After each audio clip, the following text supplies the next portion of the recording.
Good evening, party members, affiliates, viewers, and political family. Welcome to the regular Wednesday broadcast of the Workers' Party of Britain. We're here every week with party member contributions and for questions. So without further ado, let me introduce our party leader, walking political encyclopedia, George Galloway.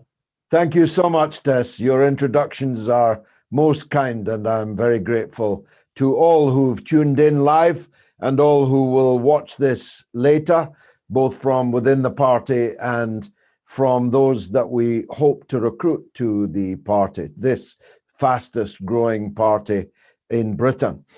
We have many things to discuss tonight, and I'll be as brief as possible on every one of them, because I want to allow the maximum time for questions. The first thing I want to raise is an international matter that I touched on only the other week, and there's been an important development. I refer, of course, to the new liberal cause célèbre, Alexei Navalny, who has not been, like Julian Assange, incarcerated for 10 years, or like Julian Assange, if found guilty in the United States, incarcerated in a maximum security jail for 160 years. No, Alexei Navalny has been sentenced to 2 years in prison. With time off for good behavior, he'll be out in about 15 months, which is quite a lenient punishment for the crime of breaking his probation, which was itself a lenient sentence for a man who embezzled substantial sums of money from a French company that he was working for. He has a lot of foreign patrons and paymasters, of course, the more by the day. But he embezzled money, not from the Russians, not from a Russian company, but from a French company that was paying him. And he was sentenced to probation for it. And he then broke the terms of the probation and has now been punished for doing so with a prison sentence of 2 years. Now, as I mentioned to you last time, I need to underscore this. Alexei Navalny, if he was in Britain, would have been deplatformed long ago by the social media companies who now lionize him. If he was in Britain running around with the EDL, which he probably would be for reasons that I have just, that I will mention in a minute, if he was one of Tommy Robinson's mates hanging outside courts, filming people going in, identifying people and so on, he would have been deplatformed, non-personed. He would be a zero in British public life. If he was in America, he'd be a member of the Proud Boys, but with substantially less public support. I don't know what the public support for the Proud Boys is, but I'm ready to guess it's more than 3%, which is what Navalny got the last time he stood for election. Alexei Navalny is a primitive caveman nationalist, nativist, a man who believes and openly states that Russia is for the Russians.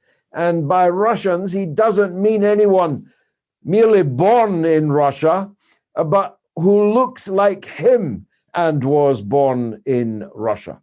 He stands for the ethnic cleansing from Russia of all the people from the former republics of the Soviet Union. And the darker they are, the more Asiatic, Caucasian they look, the faster they need to be got out of town. And he's not particularly fastidious when it comes to how they are to be run out of town. On his own video channel, you can, this night, watch him talk about the people of the republics, the Asian republics, Central Asian republics, formerly of the Soviet Union, who Of course, in the Soviet times, people moved all over the place. And of course, millions of them are in Russia and add greatly to the culture, the cuisine, and of course, the labor force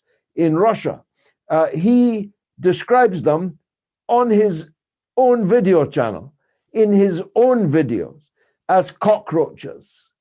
That's what he called them, cockroaches. And he pondered, what if the cockroach is proving too difficult to dispose of? And he then pulls a gun, a real gun, from his pocket and says, in that case, I recommend a gun. And finally, for all of these reasons, Amnesty International have this evening de-recognized him as a prisoner of conscience. They have removed him from their list of prisoners of conscience because of his advocacy of discriminatory views and his advocacy of violence. Now, fair dues, top marks to Amnesty for belatedly doing this. I shan't dwell on how they ever imagined such a man was a prisoner of conscience in the first place, a thief, a convicted thief from a French company that was employing him. I'm not sure where the conscience is in that, but fair dues. They have now taken him off their list of prisoners of conscience. But what of the rest of the literati, the liberalati, the New York Times, the Washington Post, the Guardian, the BBC, that have treated us to endless coverage of a man that's been sentenced to 2 years in prison in Russia? Because on the same day that Amnesty de-recognized Navalny, the European Union announced that they were imposing a whole new range of sanctions on Russia because of the imprisonment of Navalny, a man that Amnesty says openly advocates racism, discrimination, and violence. And lo and behold, I'm not sure which of the blind was leading the blind. Joe Biden says in the White House that he'll be following suit.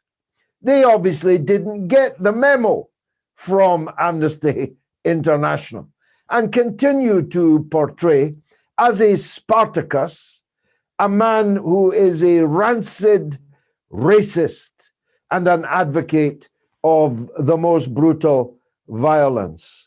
So I wanted to update you on the Navalny case, not because it is important in itself, particularly, but because it indicates the lie machine that the British media has become, where people who'd never heard of Navalny before, who, if he was at their dinner table, evincing the kind of views that he plasters all over YouTube, would ask him to leave. If he was in Scotland, he'd be charged under the new hate crimes bill.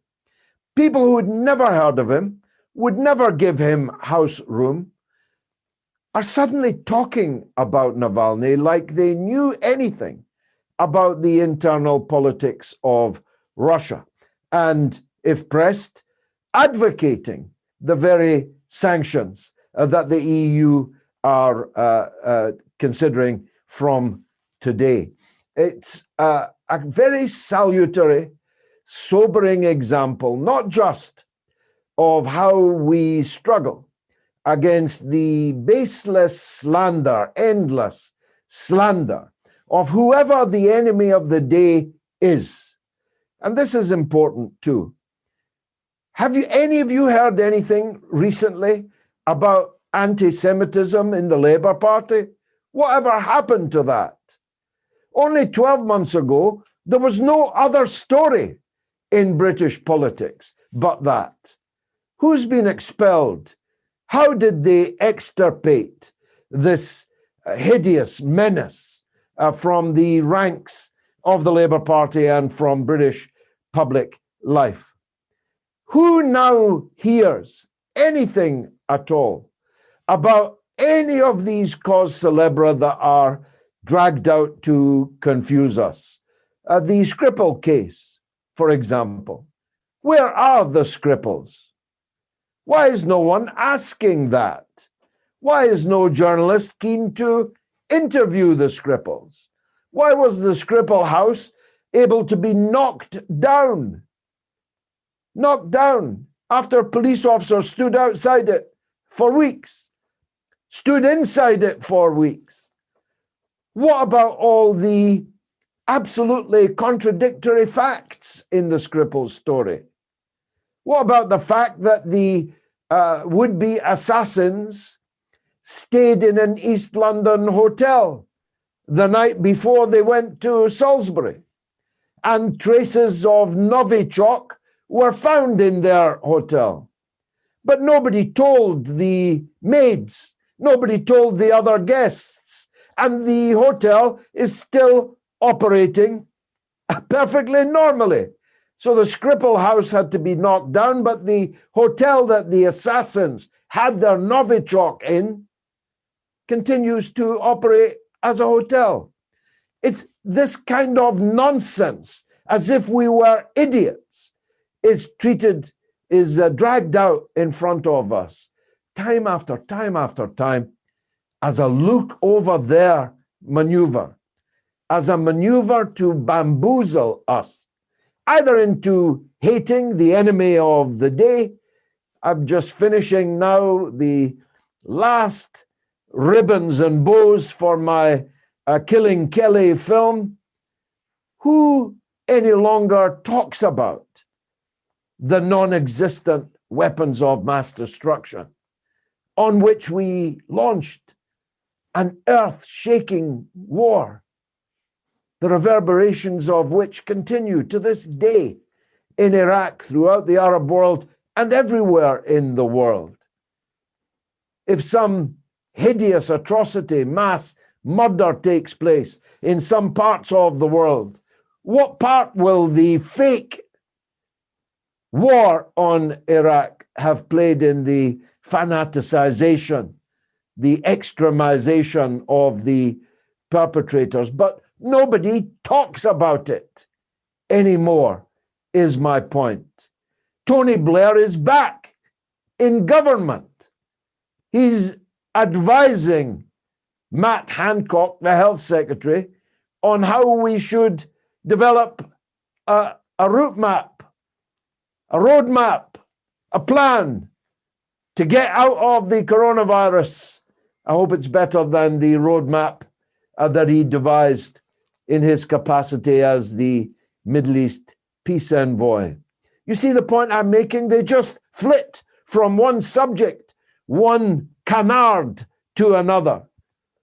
And the people responsible for it are still in their jobs, are still the intelligence people, the political class, the media barons, the editors, the columnists, the op-ed men and women that told us all these lies about all these things have just moved on to another subject to try and bamboozle us with. I always used to joke, it's not that much of a joke, but the only 3 people that lost their jobs as a result of the Iraq war were Greg Dyke, who's in my film, the former head of the BBC, Piers Morgan, the former editor of the Daily Mirror, and me. We were the only 3 that lost our jobs over the Iraq war. All the people that told all the lies, made all the blunders, committed all the crimes, are all still there. Unlucky for them, I've got a very good memory, so every time I see or read or hear about one of them, I remind people of the role that they played. I did it this week with The Observer, which put up Will Hutton to tell us that Starmer had captured the mood of the nation. That's what he said. That was the headline. Starmer has captured the mood of the nation. You don't know whether to laugh or cry. Farmer Starmer, as I now call him, because he's about to appear in front of the National Farmers Union. A man less rustic, less rural. It's difficult to imagine. But Farmer Starmer is doing all kinds of peculiar things to try and show the extent to which he's captured the mood of the nation. One thing is for sure, he'll not be going to Liverpool anytime soon. Have you followed the farce of the Labour selection for the candidate for mayor of Liverpool? A vacancy created only because the current mayor of Liverpool, the Labour mayor, Joe Anderson, is either in jail or on bail or headed for jail or out on bail. I don't know what his current status is, but he's been investigated by the police throughout his entire term as the mayor of Liverpool. Now, you would have thought, given the disgrace in which the Labour mayor's tenure is coming to an end, that Labour would have been particularly keen to pick a candidate who went with the grain of the great people of Liverpool, who could be a people's champion, who could turn the page for the party from these corrupt individuals that are now leaving office. Not a bit of it. First of all, they instituted their usual tactic of an all-woman shortlist to make sure that none of the men that might have been any kind of challenge to Keir Starmer in Labour politics could not apply. So then they drew up a shortlist of 3 women, an approved shortlist of 3 women. And just when it looked like the woman, a woman of colour, a supporter of Jeremy Corbyn and supported by Jeremy Corbyn, was going to win the nomination out the park, they have dramatically collapsed the whole thing and ruled out the 3 women that they had earlier ruled in onto the shortlist.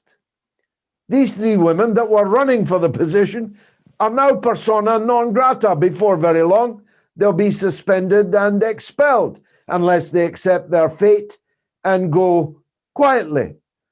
So Starmer is going to impose some stooge picked mainly for their fidelity to Farmer Starmer's view of the country and of the world, capturing the mood of the nation. Now, I said this last week. I must repeat it. To Labour Party members watching this, and many do, how long are you going to put up with this? How long are you going to justify giving your money to Farmer Starmer, giving your loyalty, your efforts, your energy? We're coming out now of lockdown, and they'll be asking you to deliver leaflets for Farmer Starmer's mayoral candidate in Liverpool, or Farmer Starmer's mayor of London, Sadiq Khan, who's made such a fist of this job over the last 5 years. How long are you going to do that for? How long are you going to pretend to yourself that that counts as fighting for socialism? In what sense is that stay and fight? Stay and fight to get a good mayor of Liverpool until Starmer closes it down and forbids you to select a candidate of your choice. How long?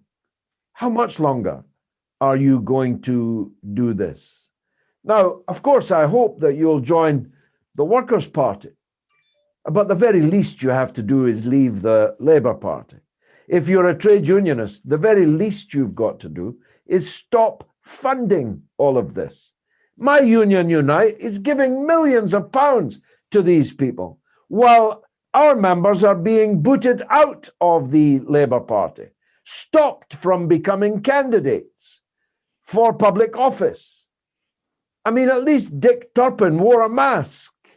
Farmer Starmer does not. He has no need. He can commit this grand larceny of trade union money and the robbery of the dreams of so many decent socialist people in the Labour Party. So defund it. Stop giving your money to them. Leave the Labour Party.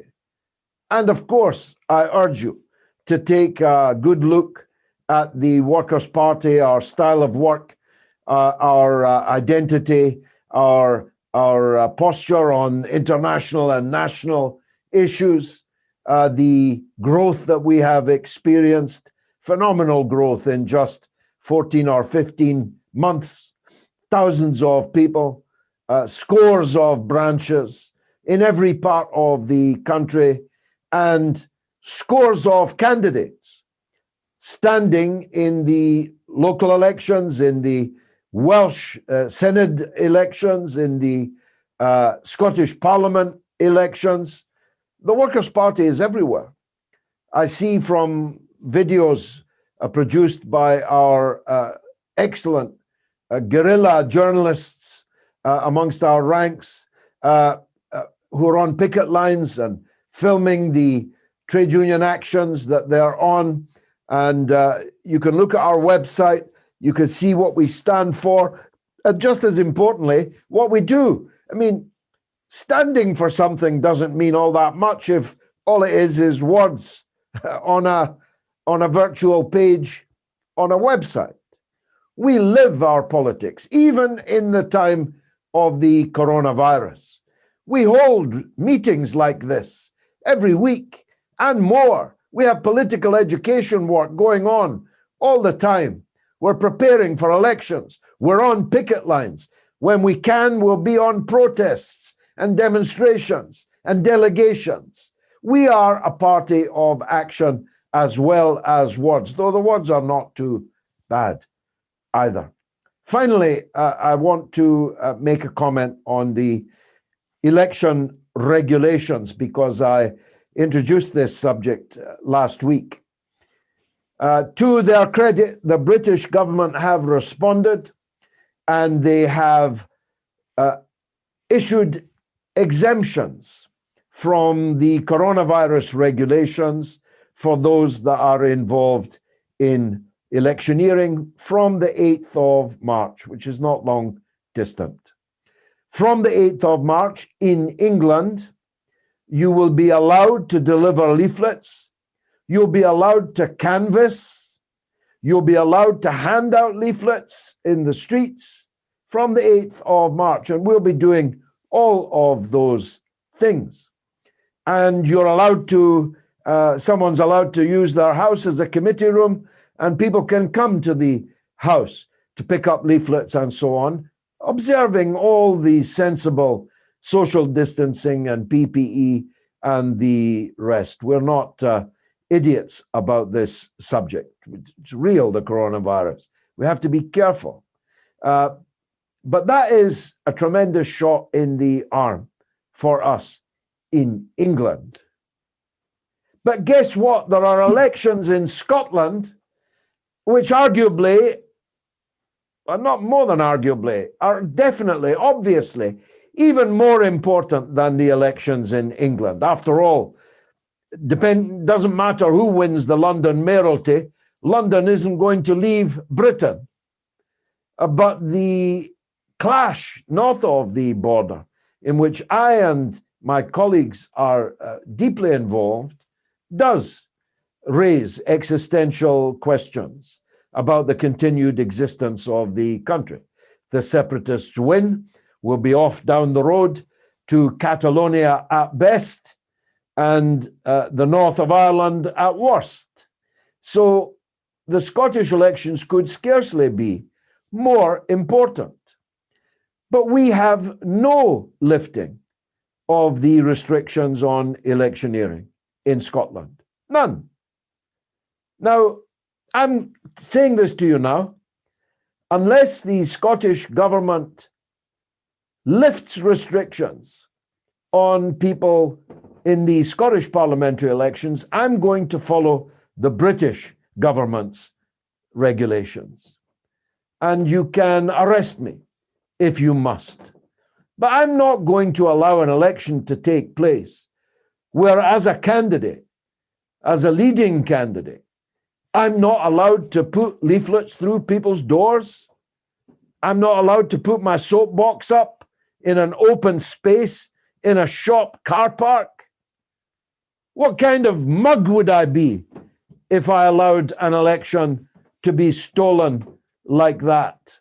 So I hope the Scottish Parliament can do their normal, make it more Scottishy, put a kilt around it, but issue the same kind of lifting, the same kind of exemption for election campaigning. But if they do not, then I'm afraid my loyalty to democracy is greater than my loyalty to the here today, gone tomorrow, maybe literally gone tomorrow Scottish government. An election's too important to allow it to be stolen. So I'll have my soapbox out and my speaking equipment will be over my shoulder. And I'll be seeking people's votes to save the unity of our small island in the interests of the working people most of all. Thanks very much for listening. Over to you, Tess. Any questions? Thank you, George. I wasn't aware that politics could be so fun. Farmer Starmer, he did catch the mood of the nation because, you know, depression and despair is current, isn't it? But we're going to change all that. It's time for change. Right, our first speaker this evening is Chris Hawes. He's going to have a chat with us about the Rymington Valley campaign. Can you unmute there, Chris?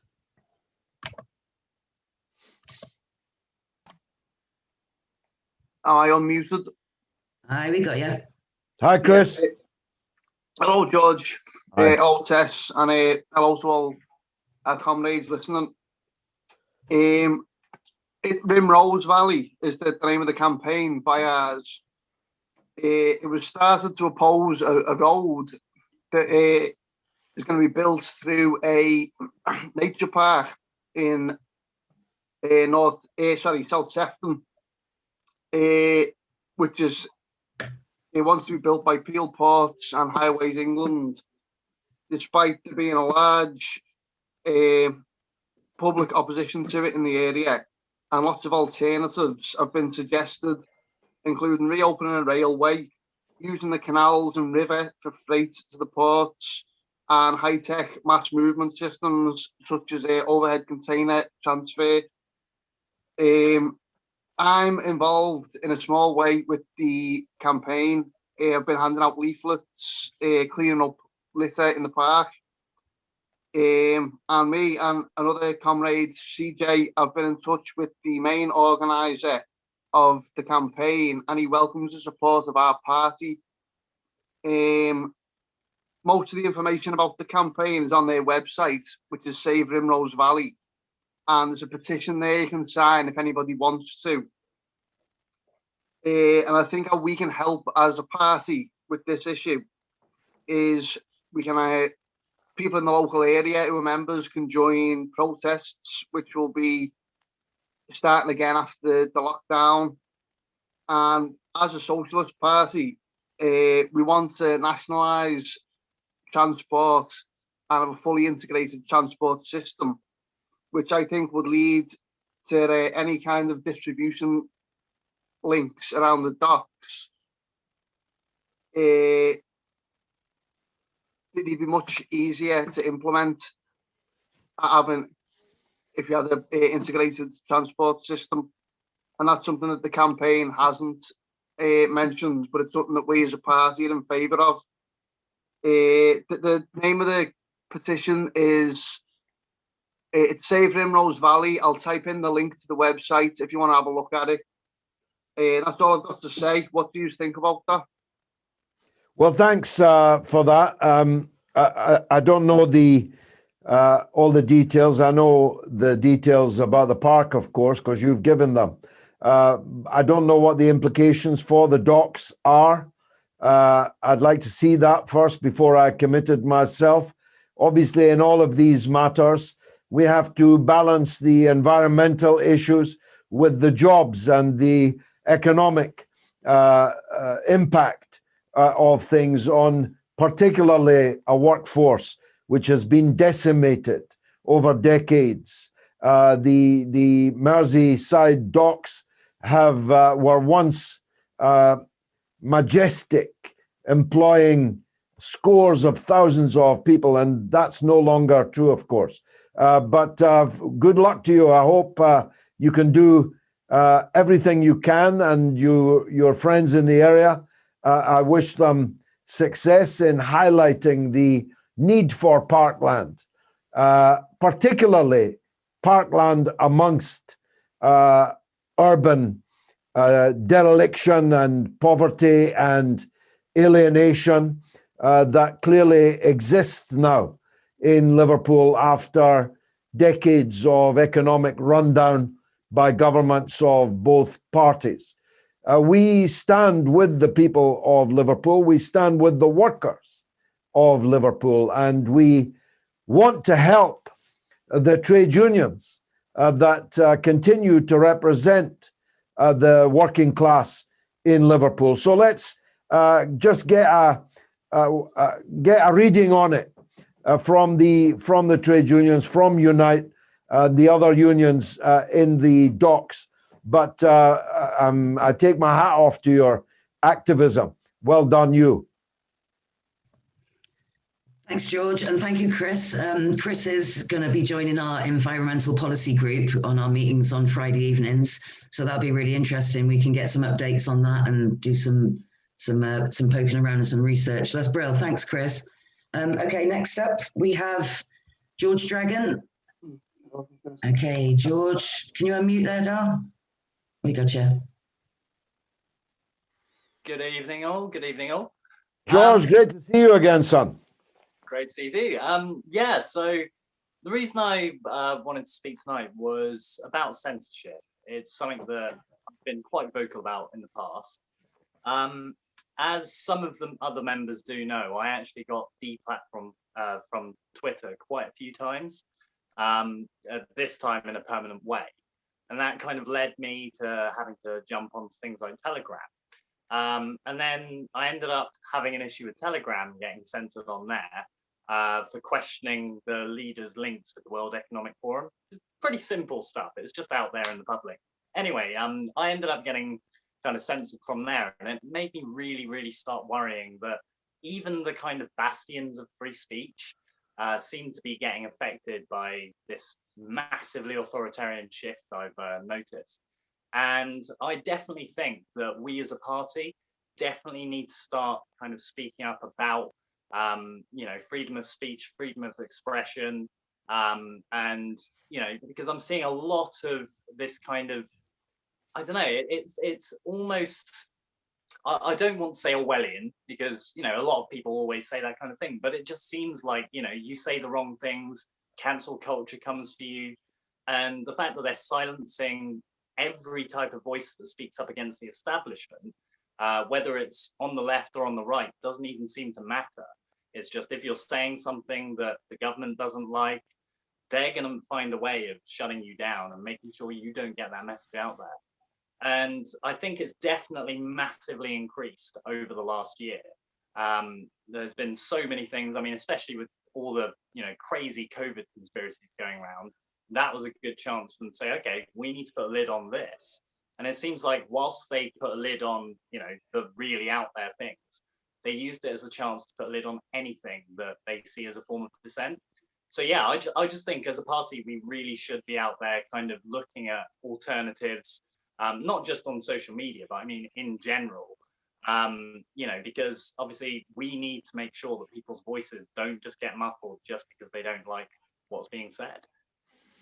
Sure. Well, we are, of course. I speak about it all the time. I've spoken about it in these broadcasts, in my mother of all talk shows. I regularly deal with it, and I highlight it on social media every chance I get. And I think we all do.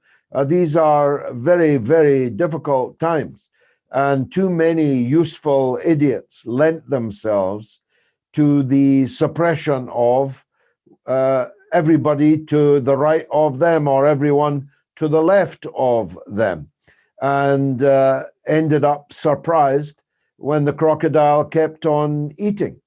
And so it's vital. I did an RT short on it that got hundreds of thousands of views.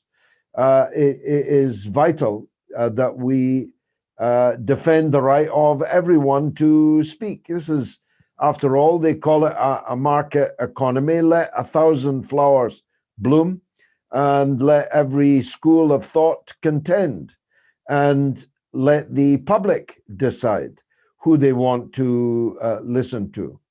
Add only this codicil, please don't take this the wrong way. We have to be careful we don't make it easy for the authorities to ban us. We have to think twice before tweeting and putting out messages.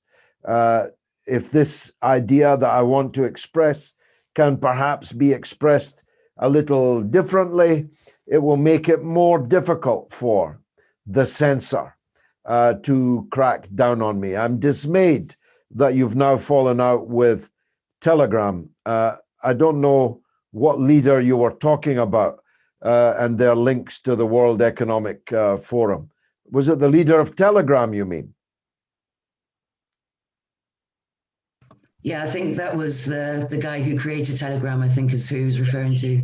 Yeah, Pavel Durov. He actually has a listing on their website as a member. And so it's not as if he's trying to hide it. So all I was doing was just questioning in his kind of main chat, you know, what his links were, just because it kind of seemed to go against his whole kind of character. And yeah, just from that, I ended up being censored from public chats. And that's when I started thinking, oh no, not Telegram as well. So yeah. Well, that is a pity.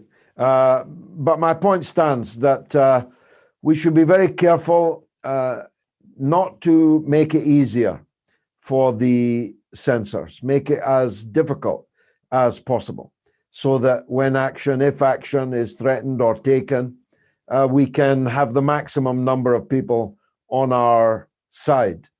I caution against getting involved in fights with other people, because that often leads to temperatures rising, rhetoric sharpening, and then people being closed down. I've seen that happening.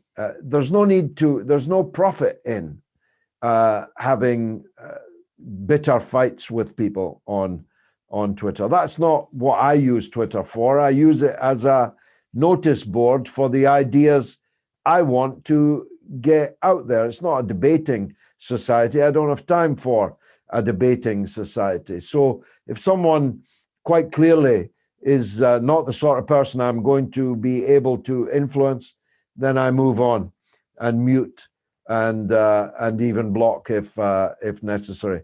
Well, anyway, good to see you, George. I hope that you get back in fully functioning form on Telegram at least. Thanks very much. Yeah, good to see you, George Dragon. Yeah, thanks, George. I suppose things have changed a lot for you, because years ago you didn't get seen or heard unless you were on the telly, you know, and then you had to be put on the telly, and you were being sort of, your landline was perhaps being hacked, and you'd hear a little click and a buzz from some guy creeping around outside with some machines. But now, I mean, anyone can talk, anyone can listen. So we've just, you know, there's always people are going, well, didn't Kermit get cancelled the other day? Kermit's a racist. So, okay, right. Well, we've got Gareth coming next. Gareth Maybury. He's going to talk about Wales and nationalism, I think. Have we got you there, Gareth? Can you hear me?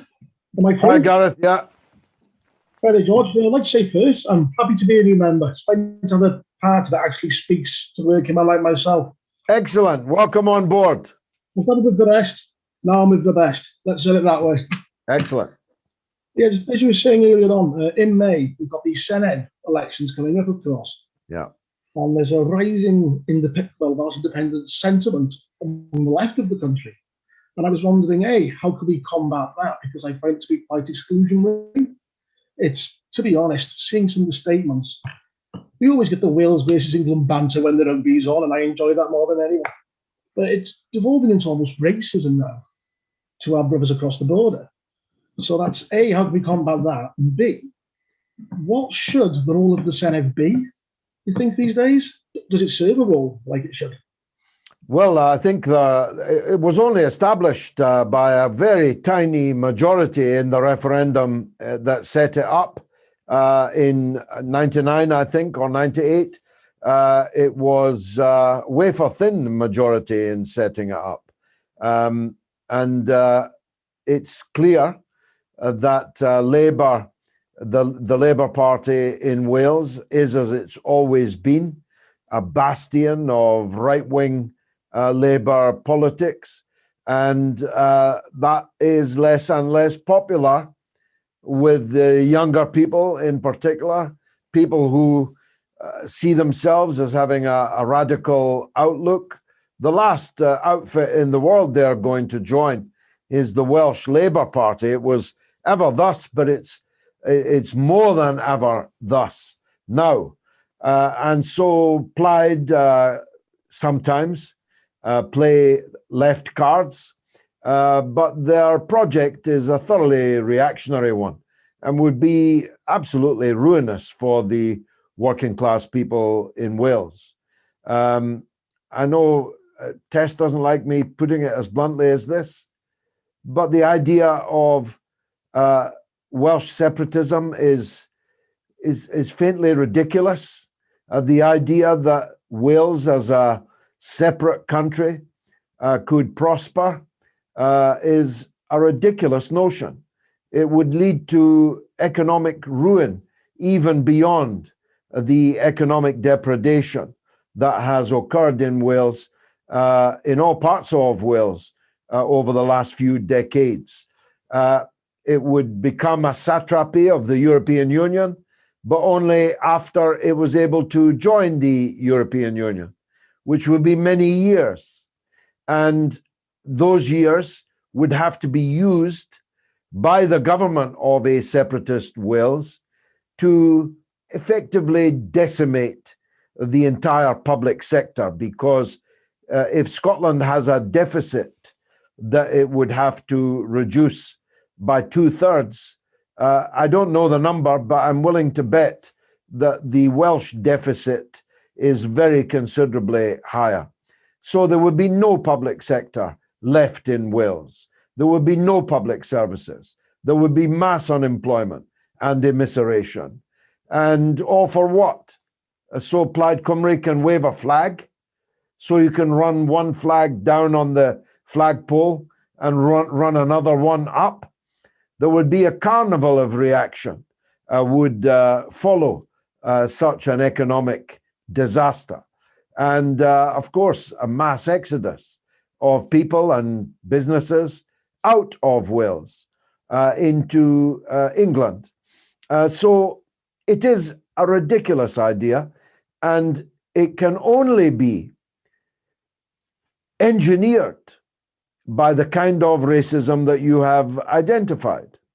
You've got to blame the English for the problems of Wales, when, of course, the real reason for the problem of Wales is the same reasons that we have problems in so many parts of England, including London, namely the economic and political system that we have in this country. It's not a question of flags or borders or boundaries. It's a question of politics and ideology, of who owns everything, for whom is the system operating. So we have to resist and reject the increasingly xenophobic, chauvinistic, racist arguments for separatism, but we, at the same time, point out to people the kind of Britain we are fighting for.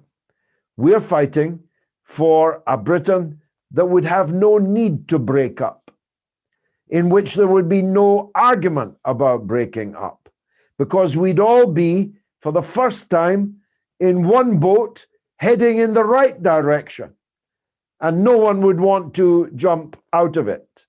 We stand for a socialist Britain, where nationalism is an obscurantist diversion and noises off somewhere, and increasingly less voluble. So welcome to the Workers' Party. We are a family.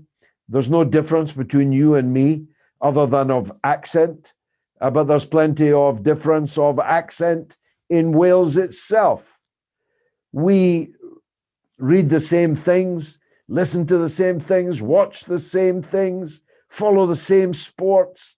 We have a common economic and cultural interests, and we have a common piece of territory. We are a historically constituted group of people on this island, and breaking it up, dividing people one from the other on the basis of a flag and a border is absolutely anathema to us. You can put it blunt, George. I don't mind. It's true. It's totally true. It's just my liberal friends get grumpy when you do. But I'm trying to persuade them, because everybody's just looking for something to jump on, and we're here now so they can jump on us. Okay, Exactly. Sticking with Wales, we've got our Councillor James Ball from up North Wales. He's going to Bravo. have a chat with us now. I'm going to ask you to unmute there, James. Hello, Tess. Hello, George. Bravo, Evening, Councillor. Welcome comrades. on board. It's a pleasure to be with you. Absolute honour.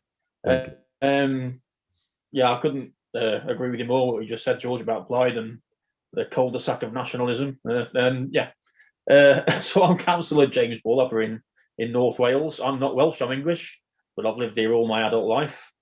I represent one of one of the top 10 most deprived wards in Wales. Unfortunately, Rhyl is a town of two halves. You've got the more affluent half, and you've got the very left behind, poor working class half, which I'm in. It's a Labour lockout town, has been for decades, which hasn't helped anybody here, to be honest. And we have the poorest, the most deprived ward in the whole of Wales, just over the train tracks from me, Rhyl West.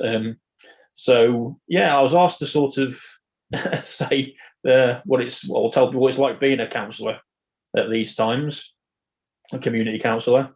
For anyone that's thinking of standing and is standing, I might want to know a bit more, basically.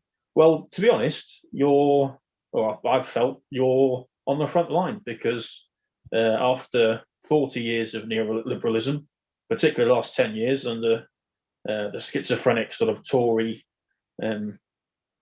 party governance, we all know social services, we all know the welfare state as far as the safety net of the benefit system, we all know that work itself and pay aren't there. They're not there to help anybody. So if you're running to be a councillor, if you become a councillor, you are, basically.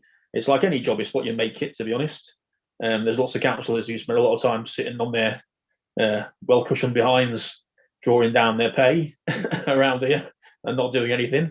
But obviously I've taken a different approach. So you'll be doing a lot of things like literally bread and butter work, helping people get food on the table, working families who are in poverty pay, or have had to go onto universal credit, who literally can't make ends meet, can't put food on the family for their food on the table for their families, can't pay the bills. For example, I spent the last 4 days trying to help one of my residents who's disabled get rid of can't get rid of it, but try and help him with a huge council tax bill that's been dumped on him. that he'll never be able to pay, and there's no one else there to help. The usual institutions that are there, the citizen advice and things like that. I don't know where you are in the country. Where I am, are just not working. So it's a very, very important role. It can be difficult, but that's why we've got our comrades and people like me and everybody else to sort of support each other in the Workers' Party. I recommend it to anybody who wants to try and do it, particularly if you're like me. I have been to university now, but if you're like me and you came out of school with nothing, you're working class, you worked, you don't, perhaps don't think you haven't got the education that you're supposed to have, they'll tell you're supposed to have, ignore all that, just go for it and do what you can do. Bravo, brilliant. Most welcome, James, really. You're a breakthrough for us, and we hope that you'll be joined by many more in the years to come, because there's no doubt the prestige of elected office gives you a certain something. It gives you a position in public opinion, a certain audience that it's difficult to get without being in elected office. So we intend to not only be councillors, but be the best councillors, like you've been.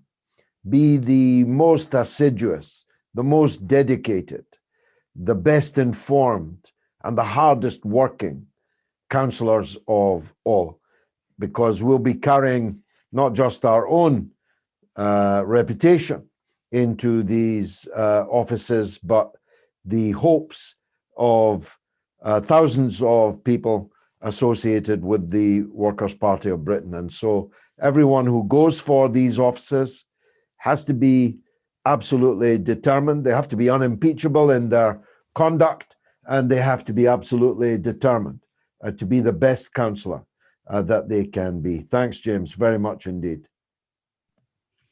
Yeah, really inspiring, George. And thanks, James. Really nice to hear you talk about what it's like, and really lovely as well to hear you talk, helping individual people. Keep it up. Keep up the good work. And also, I'd trust a councillor with 3 guitars, especially if one's a Telecaster.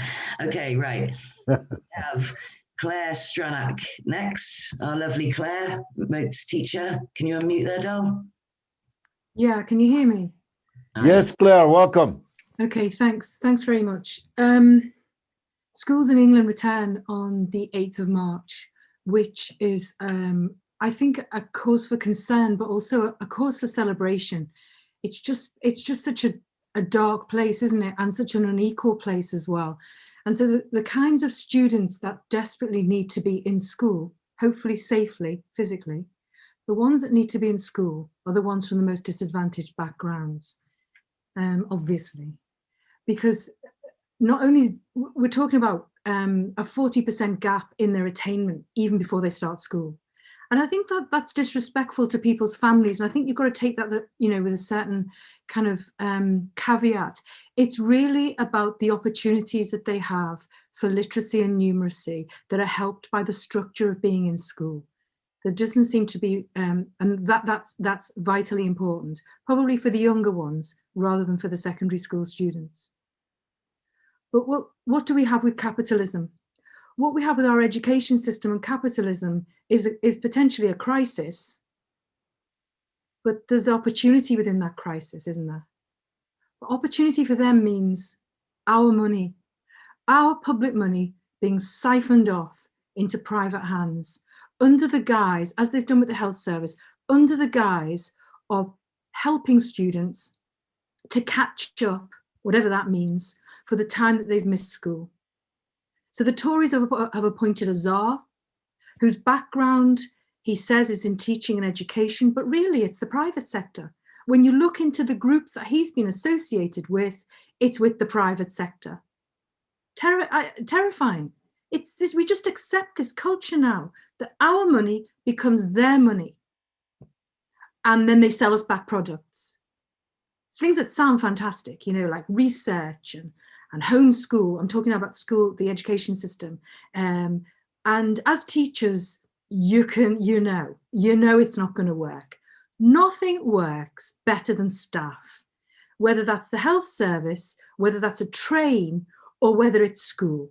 It's us, highly trained, highly professional, highly committed. And don't they do a number on you if you see it as a vocation?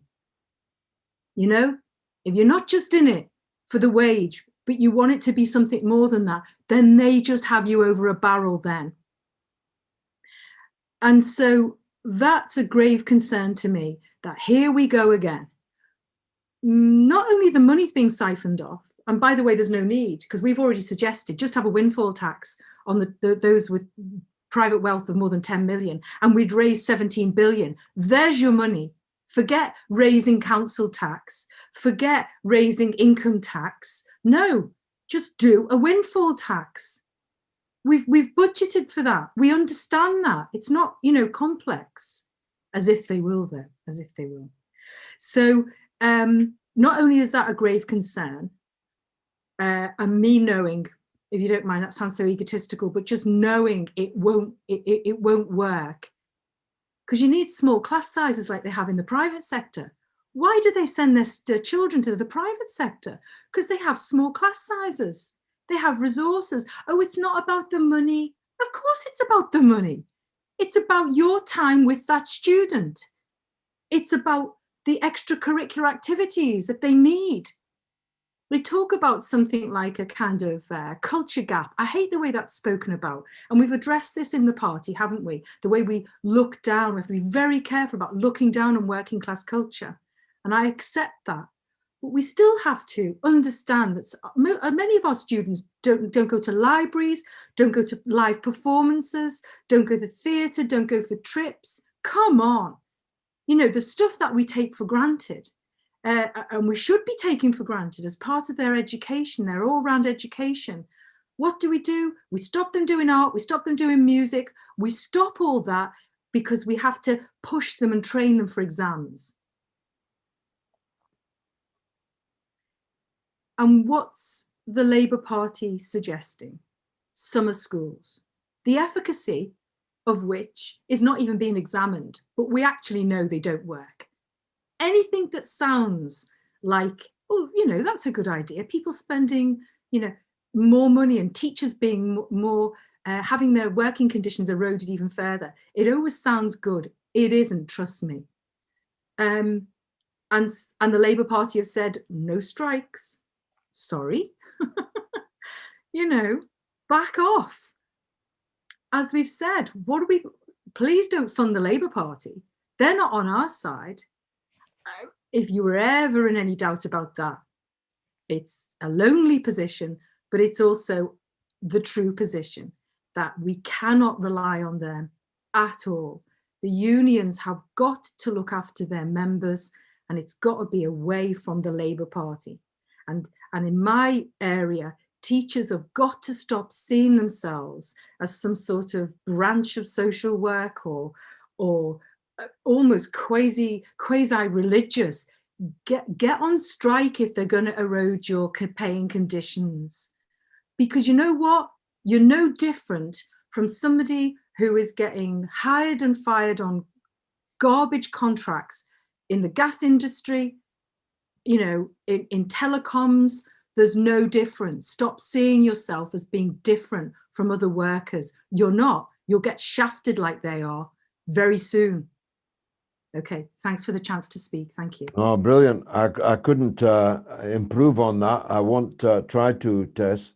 I just pick up only one of Claire's many excellent points, and it is to underscore what I said earlier. It is simply unconscionable for unions to give money to a party that is openly encouraging government attacks on the living standards, the wages and conditions of their own members.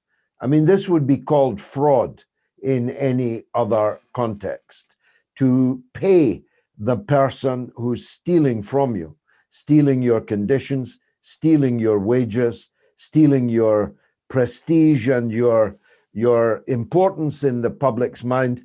To pay them money is unconscionable. Now, the teachers' unions don't pay them money, of course, but in my experience, they still harbor the same illusions that Labour is the party for them, that Labour will come to their rescue. That was never true, and it sure ain't true now under Farmer Starmer. So get wise, get out of the Labour Party and stop funding it and stop holding illusions in it. That's right, run away. Thank you, Claire. Fantastic contribution, as always. We'll be hearing a lot more from Claire, I'm sure. So, well, we've run out of time, unfortunately. It's gone really quickly tonight. Thank you to all our contributors. Thank you so much to everyone who's still waiting. We'll be straight to you first up next week. Thank you, George. Thanks to everyone who's been here and listened. Good night. God bless everyone. Night, night. Welcome.